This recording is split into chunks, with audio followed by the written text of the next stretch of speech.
Welcome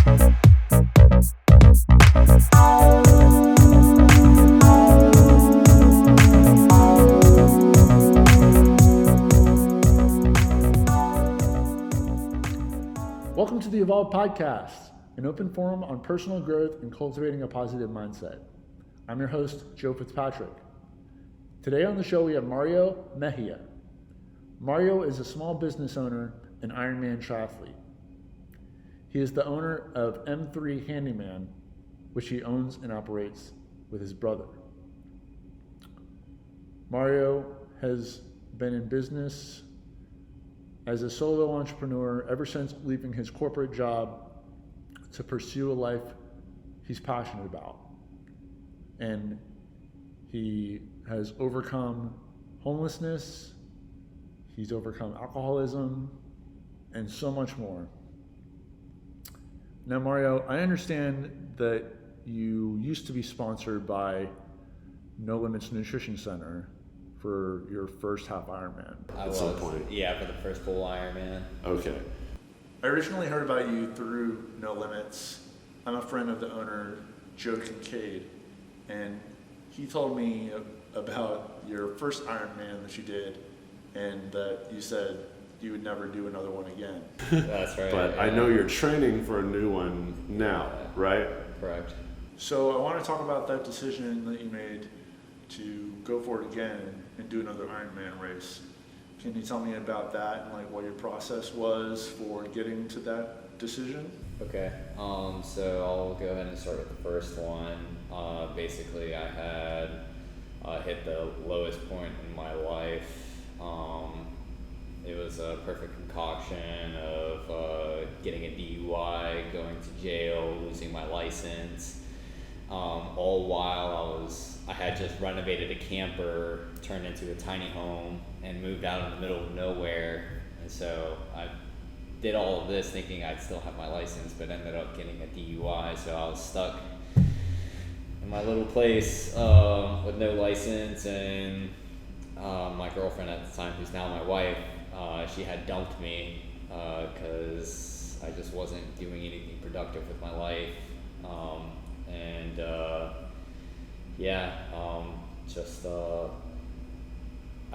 Again, I had just like hit the lowest point of my life after spending some time in jail.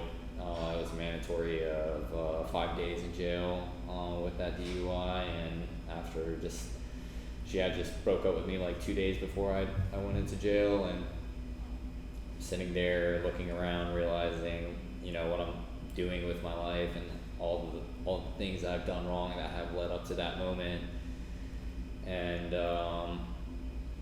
I had always had like weed and alcohol to like sit back on and kind of cool me off when I felt like I was going through some stressful times, but because of probation I wasn't allowed to consume anything, and I had all of this stress built in within me, stress, anxiety, depression, and I didn't know what to do with it. It was consuming me from the inside. And back in high school, I had ran track and cross country, and so basically I had thought, I can't smoke, I can't drink, and I can't go to a gym because I'm in the middle of nowhere with no license. Let me go run around this area. So it started out with like 1 mile, and after that first time I ended up like throwing up, horribly out of shape.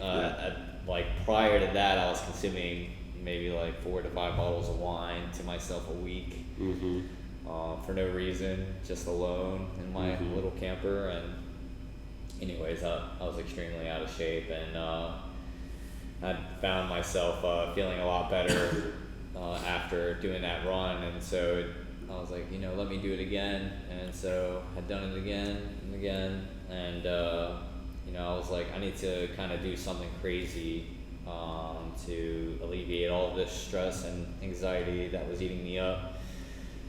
And so I had signed up for like a 5K.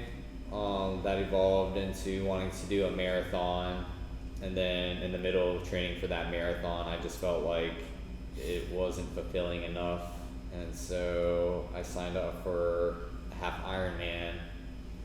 And so I did my first marathon, which was the Richmond Marathon. Mm-hmm. I think that was like early November of 2019. Mm-hmm. And then just a couple weeks later, I ended up doing my first half Ironman.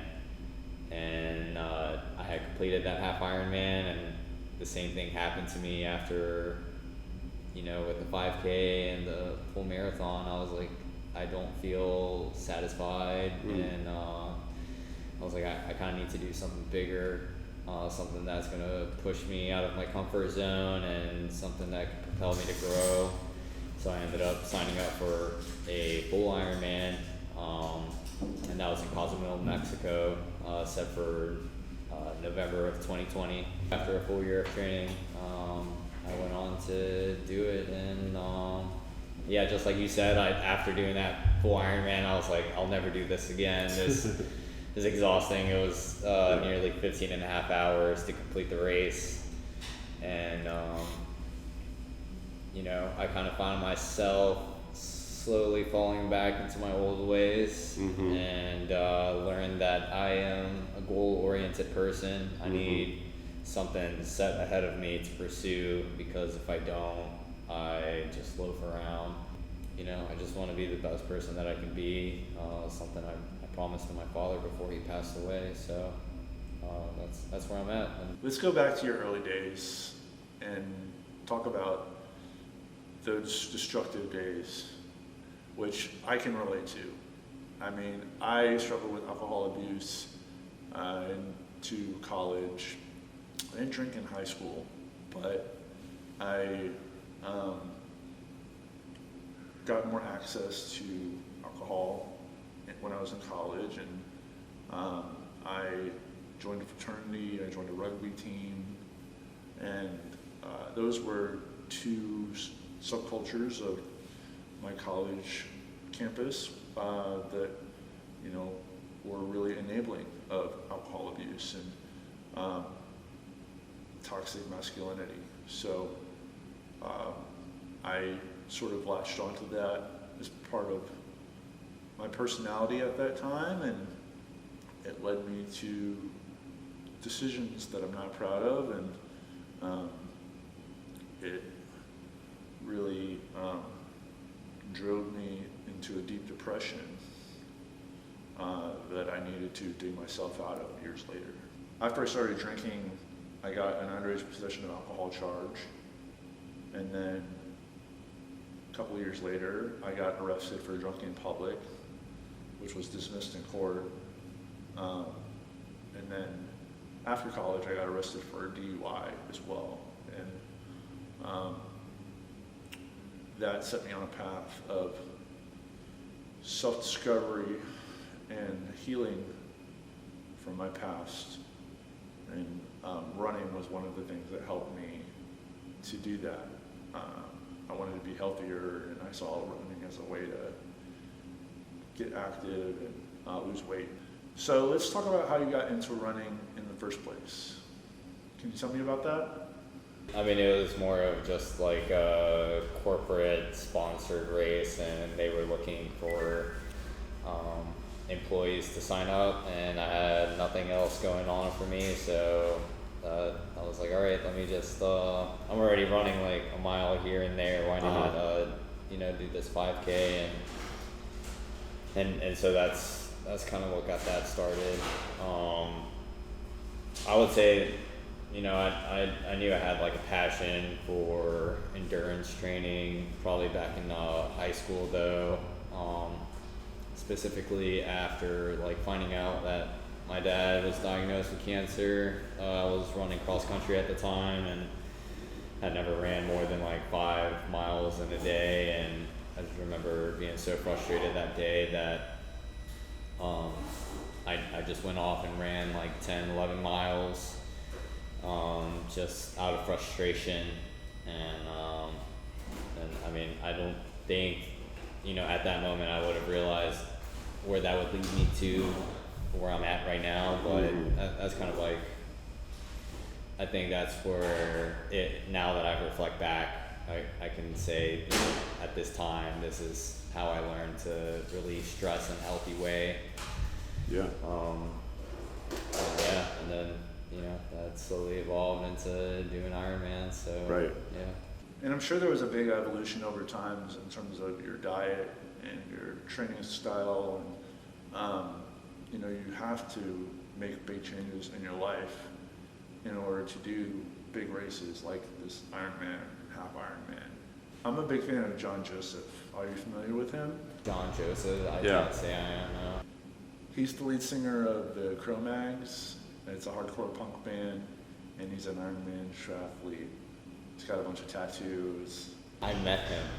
Actually. Really? Yeah, at Where? Cozumel, Mexico. Oh wow. Yeah, and he's gone to like prison as well, Yeah. and he is, just like you said, he's the lead vocalist of a band. He's like covered in tattoos, right? Yeah. Super cool guy. I actually got a chance to meet him too.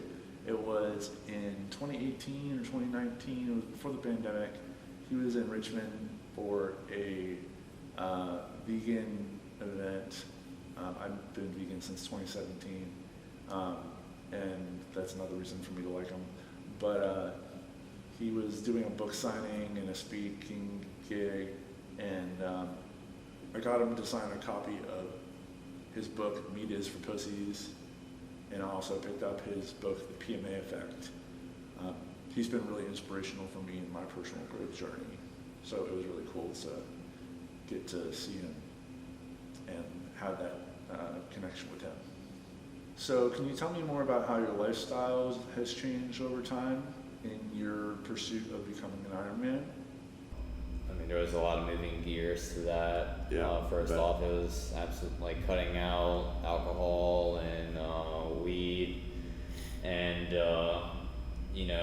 shortly after my ex had broken up with me, I found out she was dating a doctor, and so like at that time I was comparing myself to this guy who she was dating at the moment, and it had made me feel like I was so insignificant in life. So I started seeing a mental therapist, to help me deal with my depression. So I would say, just cutting out all the substances that I used to rely on, seeking the mental help and guidance to unravel my mind, and all the issues I had pent up within me. And I had actually started listening to a lot of podcasts, started reading a lot of self-help books, and I started even doing a list of, I used to write down 10 items of gratitude, as well as 10 sentences of affirmations, and I would do that first thing in the morning. I had my notebook right next to me, wake up, jot down those sentences, and I would read it out loud every day. That probably went on for 2 or 3 months before I started feeling like all of these sentences that I was writing were absolutely true, and that I didn't have to write it anymore because it is true, and I could actually see it begin to manifest in my life, and those were probably the things that helped me out the most. Again, I was like living in a camper alone in the middle of nowhere, so I didn't really have friends who I could just walk to and see. It was a lot of sitting alone and reflecting to myself, because there was nothing else to do. So it was a perfect situation for me to kind of dive deeper into who I wanted to truly be. So tell me, why were you living in that camper van?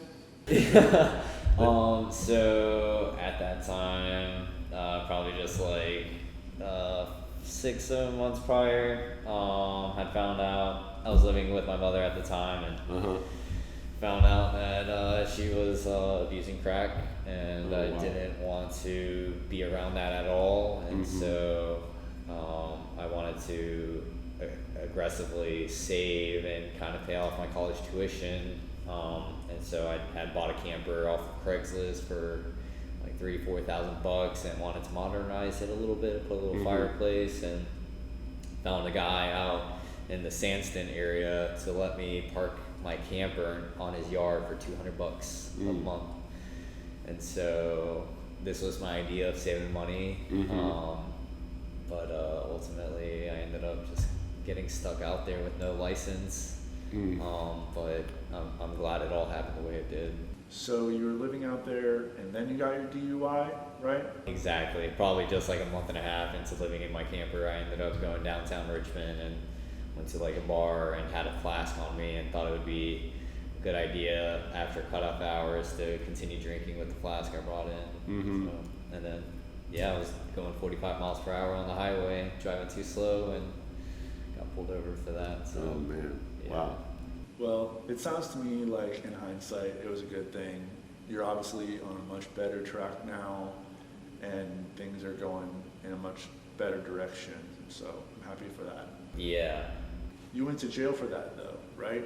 Was that your first offense or no? Just like you, I had also, prior to the DUI, I had a public intoxication. So been in the drunk tank once or twice, and then DUI was probably the longest I had been in jail. It was, I'm sure you know, it's a sentence of 365 days, but if you comply with everything, they suspend that sentence, except for 5 to 10 days depending on the case. And I had 360 days suspended and had 5 days left to serve, and did my time straight. So, oh wow. Yeah. When was that when you got convicted of your DUI? 2019. So 2019? Yeah. Okay. So I got convicted of my DUI, the first offense, in 2012. I'm not sure if the law has changed or not, but I received 12 months suspended jail time, and I didn't have to go to jail at all. And I did have probation for a year, as well as ASAP classes and restricted driving license. But, it makes me wonder, like, if I wasn't white, like, would the circumstances be different? Would I have to go to jail if I wasn't white? Most likely I would. It really calls into question issues of race in our court system, and it can be really unfair towards people of color who are, getting judged differently than white people for the same crime. And I'm so sorry that you had to go to jail for that. Like, I'm sure being around other people who have had that experience and hearing about people's different experiences has made you think about that, right? Yeah. I mean, I would say that it's very obvious that there's a discrimination in the United States, and even where I'm from, Spotsylvania, every time I've ever gotten a ticket out there as a Latino, on the ticket they've always written that I was black. And so it's interesting, even though I have, technically on my 23andMe DNA test I only have 1%, but like, I'm not African American yet. I'm still being categorized. I'm more European than I am Central American, yet I'm being categorized just by the color of my skin. So it's interesting that you say that, but luckily for me, although I've done some foolish things and made some bad decisions in my life, luckily nothing has haunted me for the rest of my life, or I've been caught doing anything that could have led to some serious jail time.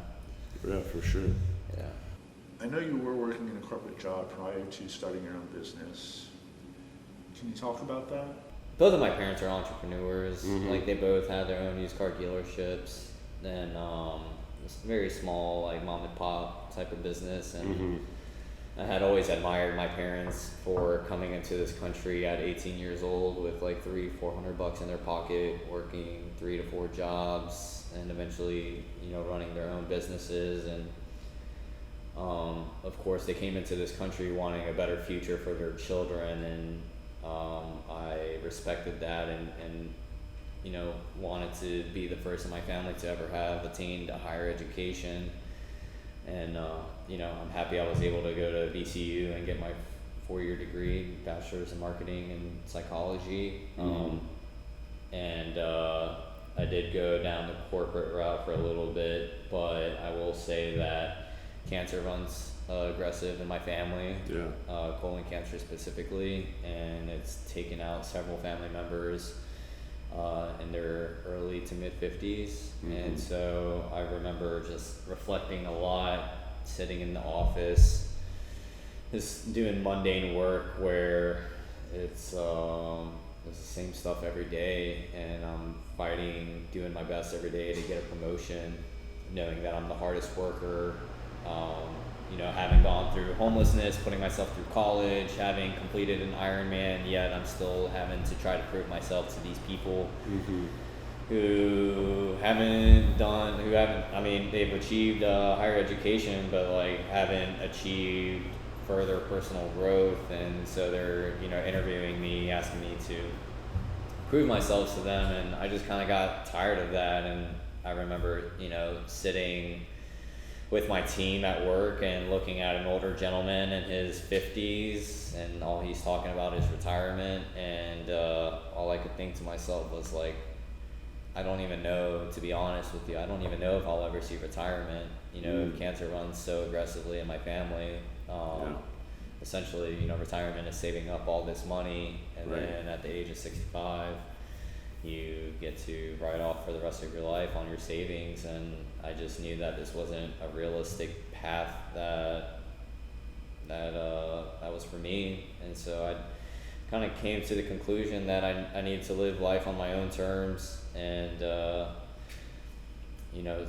had originally started as a mechanic because, like I said, both of my parents had their own used car dealerships, and my dad was a mechanic as well. So that's all I knew, and that's how I started out with. And slowly, I became a yes man, and mechanic work turned into mowing grass, ended up to cutting tree or branches off of trees, and then that led to painting small things, and eventually I found myself, dabbling in more home improvement, handyman type of work, and I'm happy with what I do. I have my own set schedule. I have my clients who I enjoy speaking with, and that's kind of how I've ended up, running my own business. It's been 1 year, and it's been a crazy ride, but I'm so glad I held on for dear life, because it wasn't easy in the beginning. I'm sure, yeah. Corporate jobs offer some stability. They offer a reliable paycheck, benefits, 401k, potentially a 9-to-5 schedule with weekends off, but it comes at a cost, right? And, when you, like you said, don't know if you're going to make it to retirement, you don't know if tomorrow is promised, it makes you question if all that stuff is worth it. Right? Yeah. It comes back full circle from your parents having their own business to you and your brother having a legitimate family business of your own, and creating possibility for yourself and your family. A year ago, I could hardly make $200 a week, and now I'm able to pay somebody full time and buy them a truck and equipment, and it's incredible how everything's evolved. And I think that begins to dabble into the idea of legacy. Right. What kind of idea do you want to leave behind if you were to pass or something like that? My wife and I, we do talk about having kids soon, and I want to live a long and prosperous life, but in the situation that life isn't exactly fair to me, and decides to take me out early, I should say. I want my kids to know that I was a fighter, and that I lived my life to the fullest.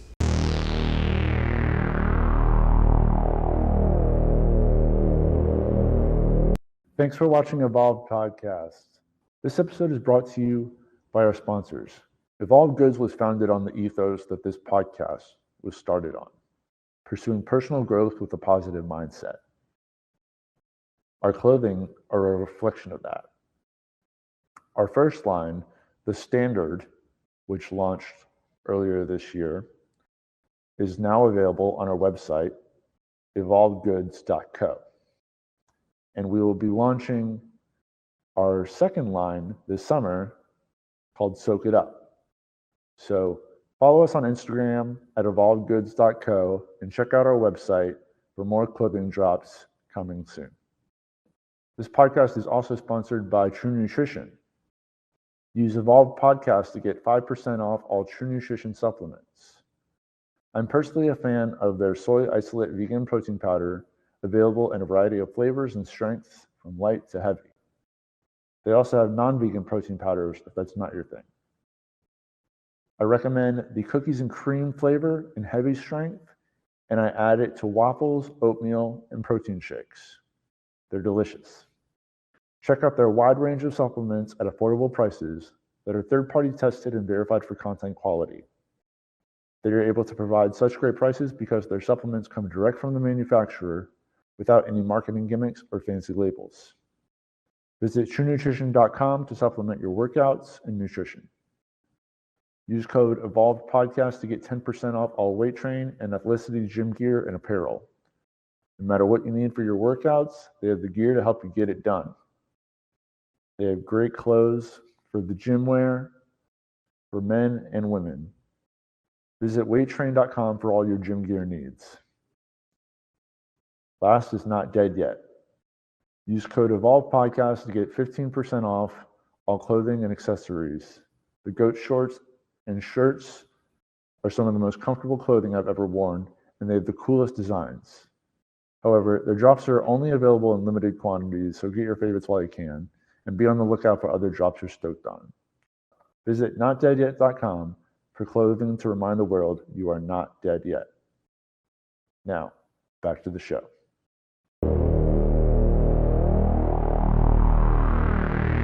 So with your business, do you have a preference between residential properties or commercial properties?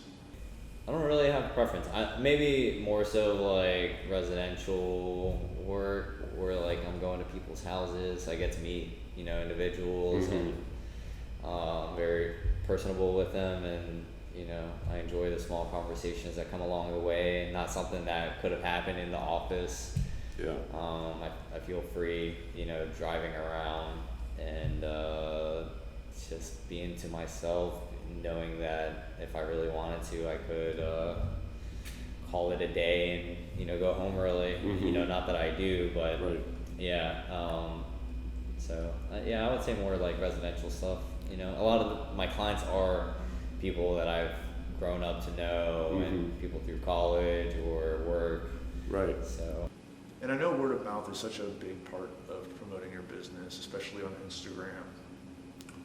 And it's really cool to see all like your before and after photos on your Instagram stories, as well as the positive affirmations that you post up there. Absolutely, and I do that because people don't buy from businesses. People buy from people. And this entire past year, I didn't even have a website or business cards. It was just strictly word of mouth, and you kind of have to put yourself out there, and don't be afraid to speak your truth. Life is so short that even if it does bother somebody, like, it's all going to come to an end at some point anyway. So does it really matter if someone unfollows you because you start posting your business online on your Instagram or Facebook? I would say no. Just Right. Just be your true self, and as long as you're happy doing what you're doing and it feels good to your heart, and just continue doing that. Don't worry about what anybody else thinks. Yeah. So other than your business license, do you have any other certifications for your business currently? Technically in Virginia, any job that's under $1,000 per job, you don't need any kind of like contractor's license. So right now it's strictly just insured and I am working towards a Class C contractor's license. Not that I want to take on like any kind of bigger projects, 'cause, Right. you know, bigger projects, bigger headaches. Sure. Just having that piece of paper, that's documentation showing that you do know what you're talking about and you are, you know, certified to do that type of work, it just adds so much more value to your business. Exactly, and a lot of people, you know, when they first think that, well, a lot of people when they first start their business, they think they need all the licenses up front, and they need to have payroll already set up and accountants lined up and all of this stuff. But when I had first started it, I had nothing. I hardly had any tools, but I just worked with what I had, and I think that's important for anybody to know who's wanting to start their own business. Is you just go ahead and start with what you have. You don't need, unless it's something, you know, like scientific or medical, where you, like an engineer, doctor, or something of that nature, where Right. it is very important for you to have a license, or, you know, building an entire building. But Sure. you know, cutting grass, or you know, a few branches, maybe painting a doorstep or a door, like it's not rocket not rocket science. science. Exactly, and that's what I say all the time. Right. So, yeah, you're right. I having a Class C would be very helpful. But as you grow your business, that contractor license will come in handy in adding some credibility to your work, right? Absolutely, and but surprisingly, like I haven't. I mean, not that I've picked up any big crazy jobs, but Right. Again, being a handyman is just any job that's under $1,000 or less. So, and a lot of my jobs are small. No one really even questions if I have a license to, you know, pick up bigger jobs. I Right. I do the small personable things for these people, and you know, I resolve things for them, and that makes me happy. So what's the handyman market like in Richmond? So there's competitors out there, but I will say it's also about how diligent you can be as a person. What you have to consider, you know, being a contractor, handyman, whatever you want to call it, is the amount of time spent doing research on tools, methods of, you know, fixing problems. I will say it's also about, you know, the amount of time you spend to research the right type of material and going out to Home Depot or Lowe's and making sure that you're getting all of the material. And so with that said, if you kind of look back at our generation and the generation coming behind us, I don't think that there's as many diligent people coming out and about. So a lot of my competitors, I would say, are actually retiring right now. Okay. I find myself falling a little behind with giving quotes. I'm probably, you know, giving a few dozen quotes a week on top of taking care of my clients that I already have lined up for the week. And you know, and also the amount of money invested into tools. It's I probably have, like, in this past year, probably invested $25,000 to $30,000 in tools. And I know a lot of the time when people start their businesses, they're not so worried about giving back into their business so that it can grow. A lot of people, they think that when they start a business, it's immediately pulling out the cash to say, yeah, I'm making money, but it's not so much of that. And so again, that brings me back to, you know, is our generation coming up really diligent enough to handle that type of responsibility when it comes to growing a business, and do they have that patience? And I don't think that the generation now and coming up behind us has that sort of patience. Everyone wants instant gratification. Right. Yeah, definitely. And I know that your brother is a little bit younger than you, and he's learning a lot from working with you. Yeah. Do you think you're inspiring him to be more disciplined and more of a hard worker through your example?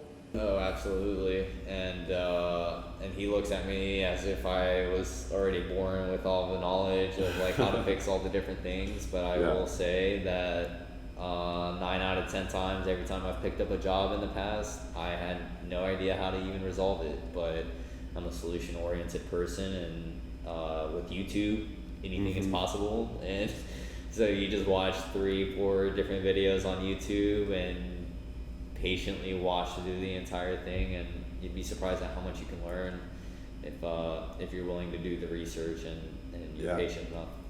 So I know you're active on Instagram with posting before and after photos, but do you ever record longer length videos to share on YouTube or other platforms showcasing like how-to videos for different projects? Man, I hardly even have enough time to sleep. So, and I mean, let alone I'm training for another Ironman, which is already so physically exhausting. And being a handyman, I burn about 5 to like 1,200 calories a day. Damn. On top of the 2,000 that you burn just being human. Right. So all of it is exhausting. Yeah. And I think I'm very lucky to have had the Ironman experience prior to starting this business, because it's given me that mental edge of, hey, let's grind this out, put your head down. I don't care how tired you are. Let's do this. Let's do the right thing, and let's delay the instant gratification, because you only see the fruits of your labor as time goes on. Is creating more content like that something that you would like to do? With time, perhaps. I feel like my before and afters. It sounds like you would have to hire someone to do that job. Honestly, yeah, and somebody who is a visionary and is capable of seeing exactly how I would want it to be edited and promoted. Yeah, it's just all time consuming, and you only have 24 hours in a day, and I want to also, I love training for an Ironman and pushing myself with my physical and mental limits, but at the same time I do enjoy just loafing around too, and just popping up on my Nintendo Switch and playing Zelda. I enjoy those times. I'm just as human as anybody else. It's not, I love working, but I enjoy being at home with my wife, relaxing more than anything. So I got married to my wife Suzanne this past October, and we've been married for 8 months now, going on 9. And I really want to get her on the podcast, but I would love to hear about your wife and when you guys got married. We got married August of 2021, so August 14th of 2021, yeah. And before that, we had 3 years together. She dumped me for a year and a half. Yeah, and I want to talk about that if you're cool with it. So you mentioned before that she broke up with you and then she was dating a doctor. So how did you get her back? Delaying the instant gratification, just life. In life, you have to be so patient. And honestly, speaking with my mental therapist, I expressed to her that I couldn't stop thinking about my ex. Like, this was probably the only girl I've ever truly loved, and she was on my mind every 2 to 3 minutes for that entire year and a half that we were broken apart. And it kind of drove me to insanity, thinking that there was a chance that, I already blew my opportunity to have a future with her, and knowing that she was with a doctor, this guy who's all great on paper, with like 2 clinics and all these cars and blah blah blah. And it was I honestly can't say I saw myself getting back with my ex. That I had dreams of maybe it just happening one day, but I had to also be real with myself and say, there's a chance you already blew it. And it wasn't until I thought I wanted to move to Miami to become a commercial broker, and so I was ready to make my round of goodbyes to all of the significant people who had an impact in my life, including her. And so probably a year and 2 months, a year. Yeah, like after a year or so, I had messaged her. I said, "Hey, hope you're doing well. I'm thinking about moving away, and I would like to just catch up with you at least once before I do so." And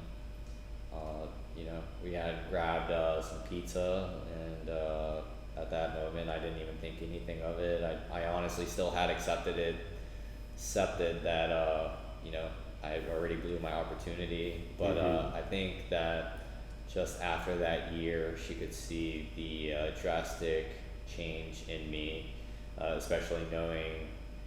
So after my DUI, I had 1 year of probation. Yeah. And I had decided to do an entire second year of sobriety just to prove to myself that I did have control of my life. And so I think that when she found out that I was forming this self-control of myself, and that I wasn't this guy loafing around feeling sorry for myself, and I was raising money for charity, doing Ironman, the hardest single day race in the world, she had seen that change in me. And she had, now that we're back together, she tells me from time to time, like, "You were always my best friend," and I had missed you that entire time, but I didn't think that you'd ever come back. And so just like me, she thought that opportunity was already long gone. And it wasn't until after I completed Ironman that I had found out that her and her doctor ex-boyfriend had already been broken up for months. And she just came back into my life and told me, you're the one I want to get married with," and it blew my mind, because for the longest time I knew I wanted to marry her. Yeah. But I had nothing to prove to her that I was ready to be the man of her dreams until I got my stuff together. Do you feel like your Ironman prep helped you in preparing for that moment in your life? It's crazy what putting yourself through rigorous training and being so disciplined about how you sleep, how you eat, how you train. You gotta be,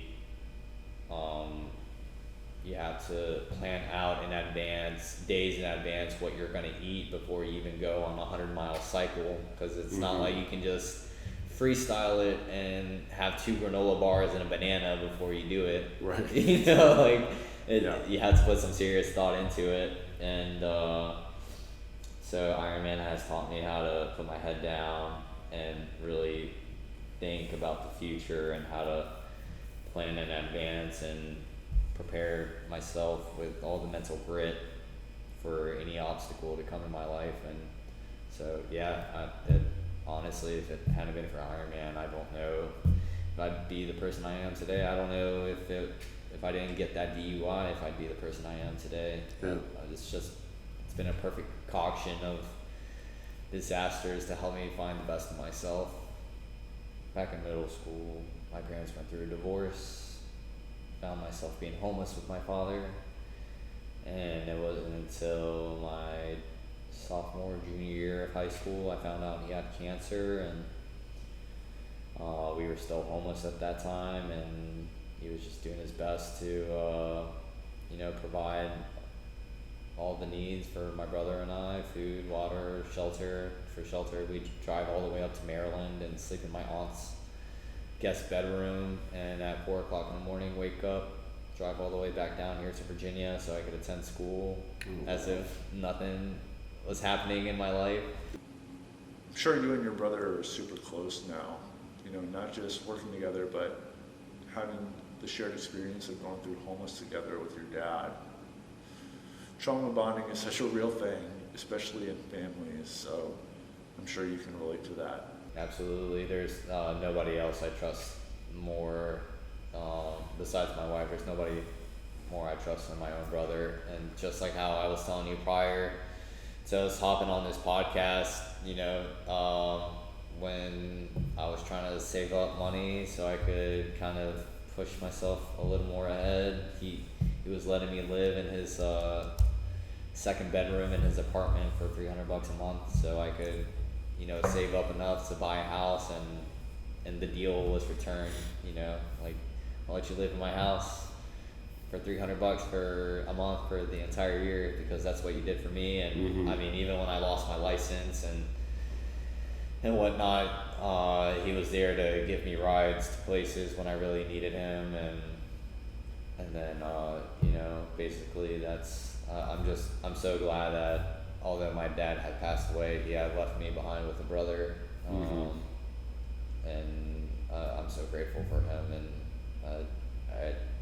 I do what I can to convey that message to him, and I hope he understands how much I am grateful to have a brother who I can like talk to and reflect to, because sometimes I don't feel like I was homeless. Like I can't, like now that I've got my life together and I have a house and a wife, like it's hard to think that I was a teenager who was going through homelessness until I began talking to my brother, and he's like, you remember when we were living in a hotel and you made a hook out of a clothes hanger and you were grabbing snacks out of the vending machine to feed us, like, and that just brings me down to earth. Like yeah, I did go through that, and I'm sure that brings so much gratitude for all that you have now too, right? Absolutely. And I mean, on that subject, like I think that here in the United States we have it so good that we often forget how good we have it. And I was really fortunate enough to have gone to like Guatemala and Mexico when I was 4 or 5 years old, and seeing children with no shoes and hardly any shorts or a shirt, you know, trying to sell candy on the streets to provide for their own family at the age of like 4 years old. And you know, I just have nothing but gratitude, and I feel so blessed every day I get to wake up, because it's just another opportunity to live this life. Absolutely. And honestly, it's made me realize how much of this life is just mental grit, and how mental all of life is. And you'd be surprised at how many contenders you see that are in their 60s that don't look like they should be running or anything, or swimming or cycling, and they're ahead of you of the race. Right. And so it kind of makes you wonder, like, what's the difference between me, somebody in my early 30s? What's the difference between me, who's supposed to be in the best shape of their life, in the prime of their life, versus this like 60-year-old woman who's ahead of me and I can't seem to beat her? And I think it just comes down to like mental grit. Yeah, endurance is relative, especially as we age, but mental grit and mental toughness is really a game changer. I know that I've had to develop grit over my life in running, cycling, weight training, just putting myself in uncomfortable situations and really trying to grapple with why I want to be there. That's a big part of it. Have you read any books about mental grit or mental toughness that really resonated for you? David Goggins' book. Yeah. Can't Hurt Me. Yeah, Can't Hurt Love Me. it. I actually just finished that recently. Someone left it on the sidewalk and I picked it up, and I read it very slowly, but I'm glad that I finished it because it was a truly great story, and I really admire David Goggins for who he is and what he's accomplished, as well as how he cultivates personal toughness in his own life. And one of my favorite quotes of his is, "The most important conversations you have is the one you have with yourself." I really love his 40% rule about endurance. He says, when you think you're done, you're really only 40% done. And it's a reminder to me that I can keep going. I can keep pushing forward. So I'm curious, where do you do your swim training? Most of it is at the Midlothian Athletic Center. And that's when I do have a moment to swim. And when I do, I try to bang out a mile when I can. If not, if I find myself, racing against time, so I can go give a quote or, do a project for somebody, I try to do at least half a mile. But yeah, that's where I go. Is it close to where you live? No, not at all. It's just I have a lot of clients in that direction, so I'll usually, work with my clients and go to the gym afterwards, or I'll go to the gym before I, assist my clients for the day. And I really should be more diligent, but I probably only get maybe just one training session a week, if not every other week. Mm-hmm. So I did my first triathlon in April, and I did it with no swim training. And I know I need to do more swim training because I really want to do more triathlons, but I need to figure out a pool that works for me and my schedule, and swim RVA might be it. We'll see. What's your morning routine look like? Running my own business, every day is different, especially with the array of jobs that are thrown at me. Like sometimes it's fixing a garage, or sometimes it's demolition work, sometimes it's a small renovation or improvement job, and so I have to, fetch all the different material, all the different tools. I have to, maintain my tools and prepare for the next day. And, there's only 24 hours in a day, and I'm a hustler. I'm doing everything I can. A lot of people are telling me often that they're surprised that I'm even doing another Ironman while running my own business, because they know, it's already tough enough trying to take your business off the floor, let alone train for this Ironman. But I can't really say any day is alike, other than I pretty much wake up and I'm already, as soon as I open up my eyes, I'm basically out of the bed already. There's no snoozing or chilling on my phone. It's I gotta get up and start my day. It's a race. Get to work. Gotta make every second count. So I would say that's the only constant thing throughout my days, is I'm making every second count. Have you watched the show on Hulu? It's also by FX, called The Bear. Yeah, that's a good one. They just came out with season 2. Yeah, in season 2, they have this sign that they hang up in their restaurant called "Every Second Counts." I was wondering if that's where you got that from. No, I haven't seen season 2 yet. I really enjoyed season 1. Well, you'll appreciate that when you do see it.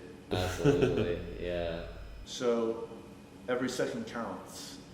Is that something you think of in your day-to-day routine?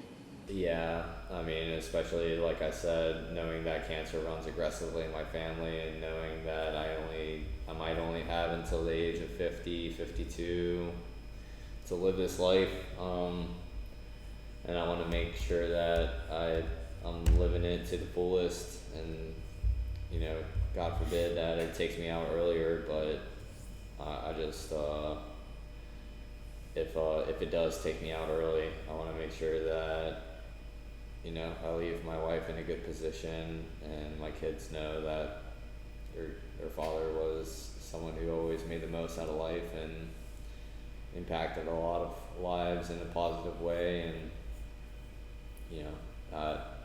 that's the only thing that you can't leave behind in this life. Like your legacy, like you spoke to about earlier. Exactly. So yeah, and I mean, to be honest, I reflect a lot. I think about my dad every day, knowing that he passed away at 54. Just I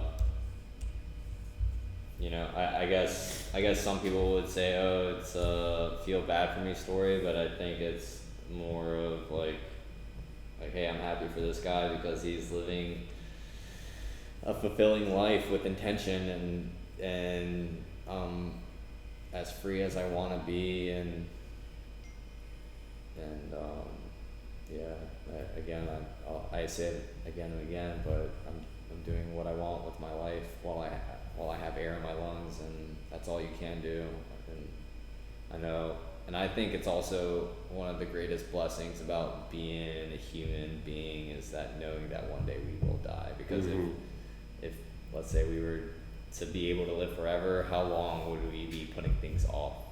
Right. Oh, I got tomorrow, Right. But That's a really good perspective. Like prioritizing today because tomorrow is not guaranteed. I don't want to leave everyone I love in a position where it's like, oh, I have to clean up after his mess or I have to, try to organize through all the stuff that he's left behind. I want my wife to be like, all right, he already planned all of this out and lived intentionally so that, we were taken care of, and that's all I can do, and I think that's all that there is to it. Yeah, absolutely. Looking at nutrition, what's one of your go-to meals that helps you feel your best? Chipotle, not sponsored. Not sponsored by Chipotle, but Chipotle. I know what to expect. It's very nutritious. I'm on the road all the time. Yeah.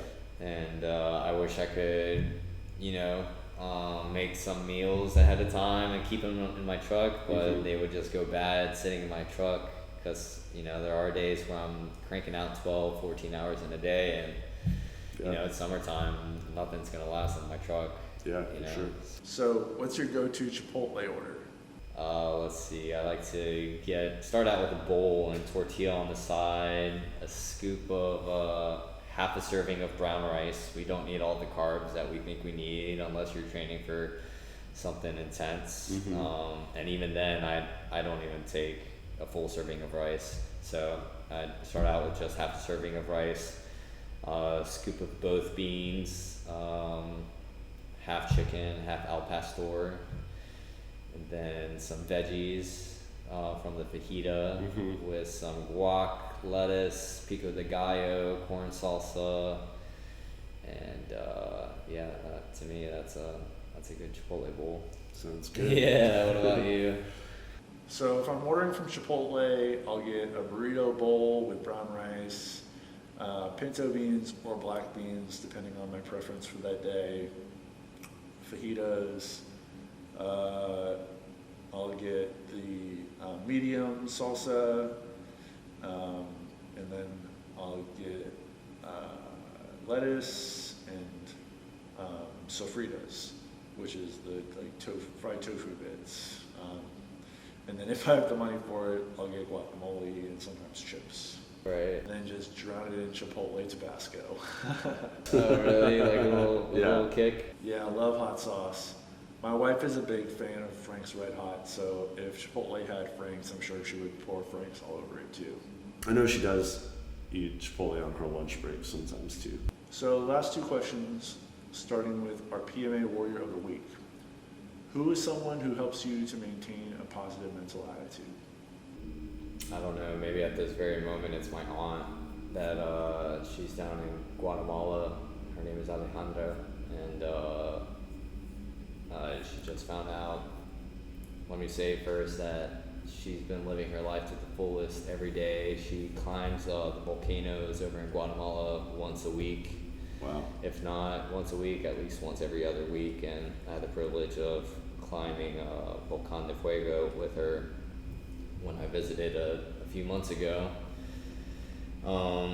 And she just found out she got diagnosed with colon cancer, and she's still living her life to the fullest, climbing those volcanoes every day. So right now I would have to say that she's somebody I really look up to, and she doesn't let it bring her down, and she's a fighter, and I really admire her for that. And it's not like a feel bad for me type of situation.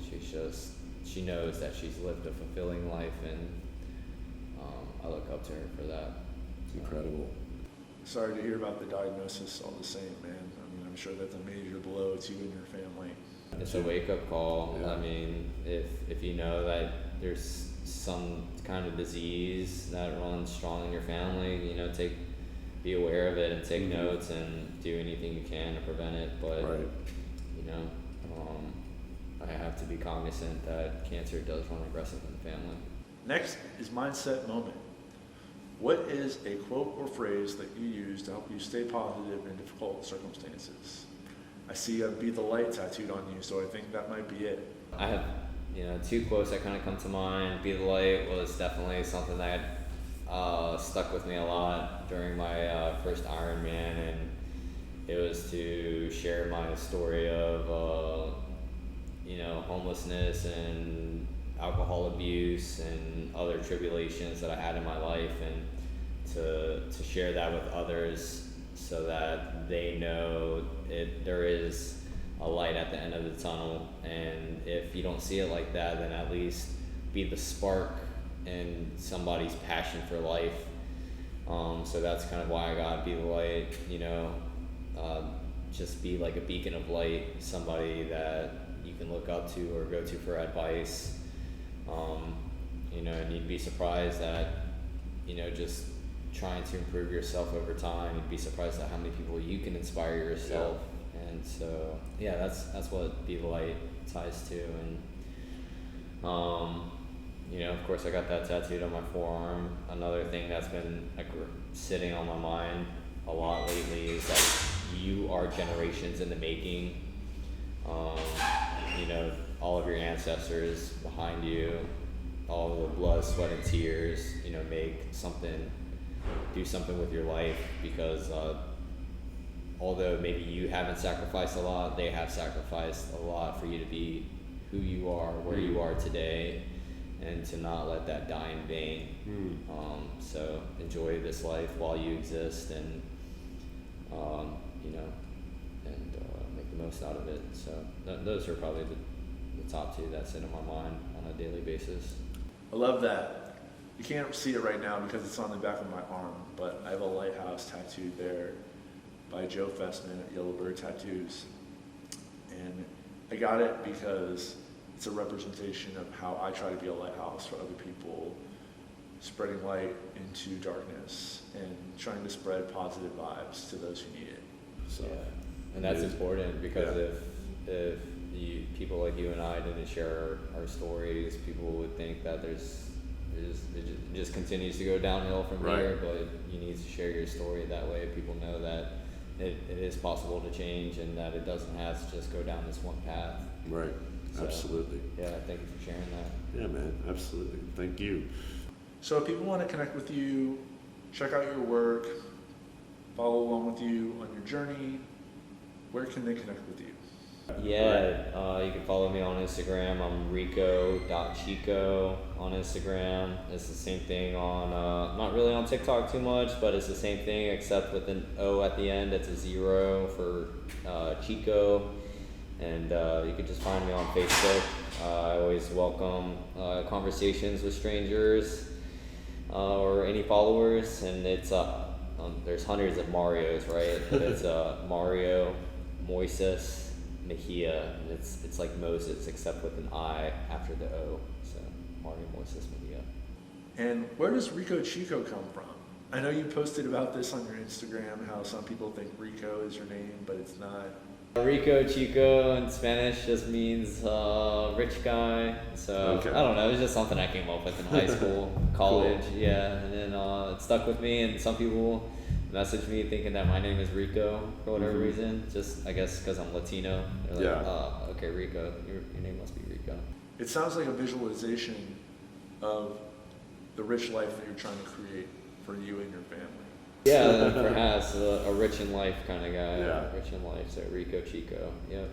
Awesome. Yeah, thank you so much for having me here, and it's been a pleasure getting to know you, and thank you for allowing me on this platform to share my story. Likewise. Thanks. Thanks for watching Evolved Podcast. Follow at evolvedpodcast.co on Instagram for weekly updates. Subscribe to Evolved Podcast on YouTube, Spotify, and Apple Podcasts, and like your favorite episodes. Production and editing by Joe Fitzpatrick. Our theme music, Endless Cruise, is written and performed by Fingers spelled F1NG3RS.